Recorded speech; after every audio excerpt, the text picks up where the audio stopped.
There are men who are remembered for what they built, and there are men who are forgotten because of what they gave. Tobina was the second kind. He was not a complicated man. He did not want much: a quiet life, a warm home, a woman who saw him the way he saw her. He had given everything he had, down to the last hour of his energy and the last note in his pocket, to make sure the woman he loved could become everything she dreamed of being. He worked in the dark so she could study in the light. He went hungry some nights so she could afford her textbooks. He smiled through exhaustion so she would never feel guilty about needing more time, more money, more of everything he didn't have. And when she finally got there, when the years of sacrifice produced the result he had prayed for, she looked at the life they had built together, then looked at the new life opening up before her. And she chose the new one, without him. This is the story of what it costs a man to love someone more than he loves himself. And what happens when that love is handed back, quietly, cleanly, without apology.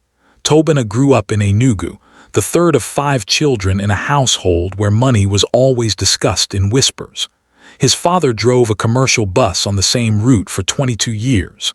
His mother sold groundnuts from a tray balanced on her head in the local market.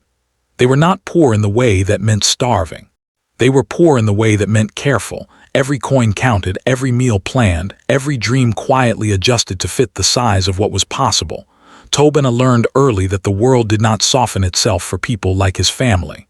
You worked. You endured. You kept moving. That lesson settled into him so early and so completely that by the time he was an adult, sacrifice did not feel like a choice. It felt like just the way things were done. You did not complain about the weight. You adjusted your grip and continued. By 24, he had completed a vocational program in electrical installation and secured a position at a construction company in Lagos. The pay was modest, far below what his skills were worth, but it was steady. He sent money home every month without fail, rented a single room in Mushin, cooked his own food, and saved whatever was left. He was not unhappy. He was simply living the life handed to him and doing the best he could with it. Then he met Ajora. She was 22.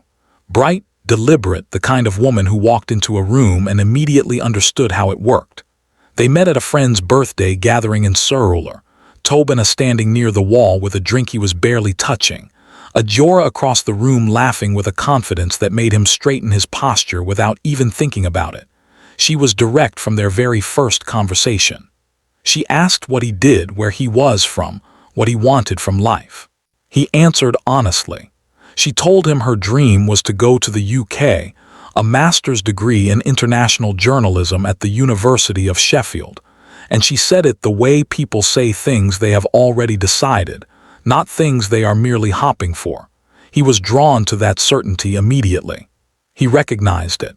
It was the same quiet, immovable determination he had watched in his mother every morning of his childhood. The woman who rose before dawn, balanced a tray on her head, and went out to face the world without complaint. Within 3 months, they were together in the way that felt permanent from early on. They married 2 years later. A modest ceremony in Enugu, both families present, a rented hall, food cooked by aunties, a local band that knew 3 songs very well and the rest only approximately. That night, sitting on the floor of their small apartment eating leftover rice from the ceremony, Ajora laid out the numbers for Sheffield. 18 months. A scholarship that covered 60% of tuition. The rest, accommodation, transport, daily living, remained. The figure sat in the air between them for a moment. Tobina was quiet. Not calculating, he had already calculated quietly over many previous evenings while she slept. He was deciding. Apply, he said. Toby, apply, he said again. We will find a way. She studied his face for a long moment. Then she leaned her head on his shoulder and said nothing more. What followed was not one dramatic decision. It was a series of small daily ones, each quiet, each heavy, each made without fanfare or witness. His salary was 68,000 naira a month. After rent, utilities, food, and money sent home to Enugu, there was very little left. Nowhere near enough to support a wife living in England.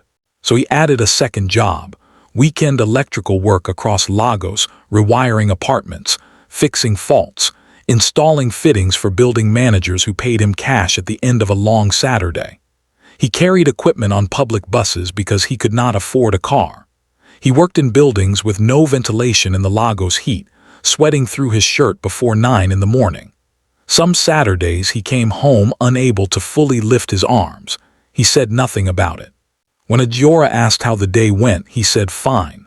When she pressed, he said tiring but fine. He did not want her focus divided. Her application was everything, and he understood that completely. She got the scholarship. The night she told him, she sat across from him at their kitchen table with the printed acceptance letter in front of her, hands shaking, eyes bright with something between joy and fear. "I got in," she said. He stood up, walked around the table and held her. She exhaled against his shoulder, long and shuddering, releasing something she had been carrying for years. He held on longer than he intended to. Later, when the emotion settled into practical planning, he laid out what he had been quietly building. A savings account she didn't know about, 12 months of careful accumulation, built from the edges of his income. A microfinance loan arranged against his salary. An interest-free advance from his older brother Chakwudi to cover the first 3 months abroad. She looked at the numbers on the paper. Then she looked at him. "Toby, this is everything you have," he said. "This is what we need." Her eyes went wet. "I will pay you back every naira, I promise you." He shook his head slowly. "You don't owe me anything, just go. Do what you went there to do." The morning she left, he carried her 2 large suitcases to the taxi himself. He had ironed his best shirt, even though it was 4 in the morning and the street outside was dark and completely still. She held his face in her hands at the taxi door. "I will make this worth it," she said. "I know you will," he said. The taxi pulled away. He stood on the pavement and watched until the red tail lights disappeared around the corner. Then he went back inside, sat on the edge of the bed, and allowed himself exactly 5 minutes of whatever the feeling was.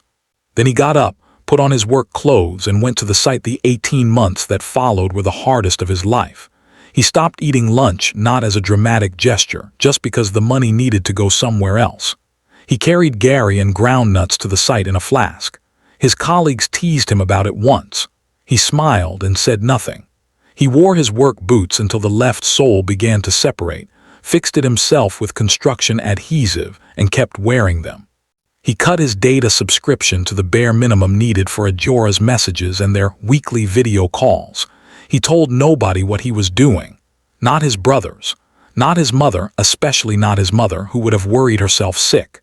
Not his colleagues, who wouldn't have fully understood. He just kept going. That was what he knew how to do.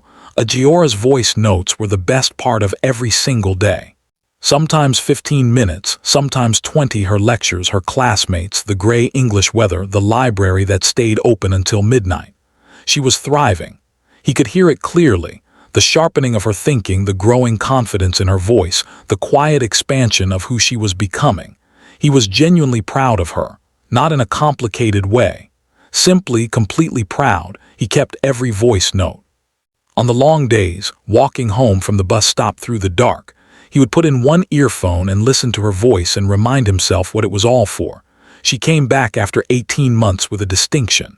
He was at the airport holding a handwritten paper sign with her name, Ajora Nwasu, like she was arriving for something official and important. She walked through the arrival's doors, saw the sign, and laughed and came quickly into his arms. "You came with a sign," she said against his neck. "A master's graduate," he said.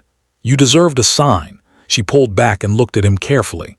Something moved across her face that he noticed but did not examine. "Not then." "You look thin," she said. "Look fine," he said. He picked up her bags. They went home. The first months back were genuinely good. She applied for positions with precision, spreadsheet organized, systematic, following up every application without gaps. Second month back, she had an offer. A communications role at a development organization with international funding based in Victoria Island. Her monthly salary was more than Tobina earned in 4. They went to a small restaurant to celebrate. She ordered wine. He ordered malt. She reached across the table and squeezed his hand. He smiled back. But even there, in that candle-lit restaurant, something in the atmosphere between them had shifted. A slight adjustment in the angle of things that he couldn't locate or name. The change came gradually at first.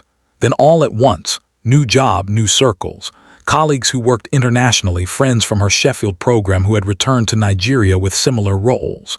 She came home later most evenings, always with explanation, always plausible. but the texture of their time together changed. Conversations became shorter. They ate, watched television briefly, and slept. 3 months in, she said she wanted to move to Lekki. Better environment, closer to the office.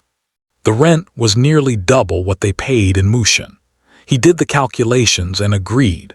The new apartment was beautiful by every standard either of them had grown up against. She moved through it with a quiet satisfaction that he found difficult to read, like someone who had finally arrived somewhere they had long been heading. He felt, standing in those clean, unfamiliar rooms, that he had not quite managed to follow her all the way there. It was a Sunday evening in November when the thing he had been refusing to see finally stood directly in front of him. She was at the kitchen counter on her phone. He was on the sofa watching football without really watching it. "Toby," she said, without looking up. Been thinking." A pause. "About us." He muted the television and looked at her. She set the phone down face first and turned to face him. Her voice was measured and calm. She had been preparing for this long enough that the words came out without stumbling. "I think we've grown in different directions," she said. He said nothing. He waited. "You are a good man. You've been incredible. What you did for me, I will never forget it. But I think if we're both honest, we have to admit that we are not the same people we were when we got married." Tobina sat very still. Part of him knew she was not entirely wrong. They were not the same, but he had assumed that growth was something they were doing together. He had not understood that she had been growing away from him the entire time. "Is there someone else?" he asked, quietly. "No," she said. "This is about being honest with you about what I feel." He looked at the muted television, a player celebrating a goal in complete silence. "So all of it," he said finally. "Everything we built. It just ends. I think it's better to be honest now than to keep going and hurt each other more later." He didn't shout, didn't break anything, didn't beg. He sat on that sofa long after she went to bed, and he thought about the years, the Gary in the flask, the boots fixed with adhesive, the 5 minutes on the edge of the bed the morning she flew out, the voice notes in his ear on the long walk home through the dark. He thought about all of it, slowly and completely. Then he got up, went to the second room, and slept. The separation was handled cleanly. A lawyer, civil proceedings, no shared property worth contesting. He took his tools, his clothes, and a few things that carried personal meaning, and moved back to a single room in Mushin. He was 31 years old, beginning again from a room that looked almost exactly like the one he had first lived in when he came to Lagos, except that now it held the full weight of everything that had happened since. The months after were not dramatic. He did not spiral. He worked. He rebuilt his savings slowly. He called his parents every Sunday. When he finally told his mother, she went quiet on the phone for a long moment and then cried softly. He listened without trying to stop her. She needed somewhere to put it too. What stayed with him was not just anger. It was a harder, more persistent question. What had those years of quiet sacrifice actually built in him? Not for her, for himself. He sat with that question for a long time. And slowly, not quickly and not cleanly, an answer began to form. He had built the capacity to endure without breaking. The ability to love without requiring an audience.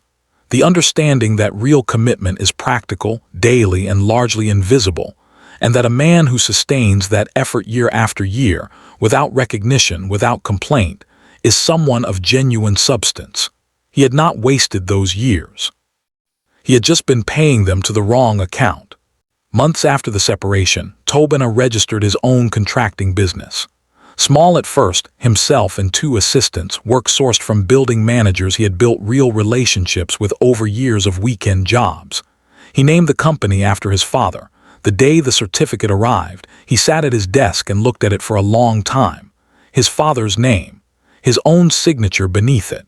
He made a cup of tea, sat by the window, and watched the street below. He thought about a man who had driven the same bus route for 22 years without complaint, without praise, without drama.